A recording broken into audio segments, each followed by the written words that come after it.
Hello everyone. आज है 14 सितंबर और आज के ही दिन 1949 में संविधान के अनुच्छेद 343 के तहत देवनागरी लिपि में लिखी गई हिंदी भाषा को ही भारत की राजभाषा का दर्जा दिया गया था।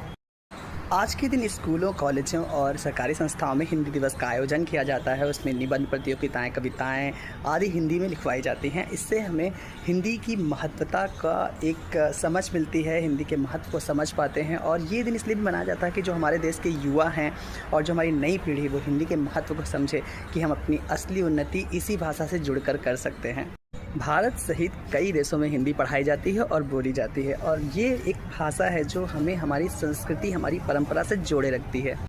कभी कभी बच्चे ये कंफ्यूज हो जाते हैं कि हिंदी हमारे भारत की राजभाषा है या राष्ट्रभाषा है। तो देखिए, भारत एक ऐसा देश है, इसकी सबसे विशिष्ट पहचान यही है कि ये एक अनेकता में एकता वाला देश है। यानी कि हमारे देश में अलग अलग प्रांतों में अलग अलग विविधताएं पाई जाती हैं, अलग अलग वेशभाषा, पहनावा, बोली, भाषा अलग अलग यूज़ होती है। ऐसे में एक पूरे भारत में केवल हिंदी को ही एक दर्जा राष्ट्रभाषा का नहीं दिया गया है, क्योंकि राष्ट्रभाषा तो तब कहते हैं जब वो पूरे देश में एक ही भाषा बोली जाती है। लेकिन हमारे देश में हमारे देश की सभी 22 भाषाओं का सम्मान है, इसलिए यहाँ पे हिंदी को राष्ट्रभाषा ना कहकर राजभाषा कहा गया है।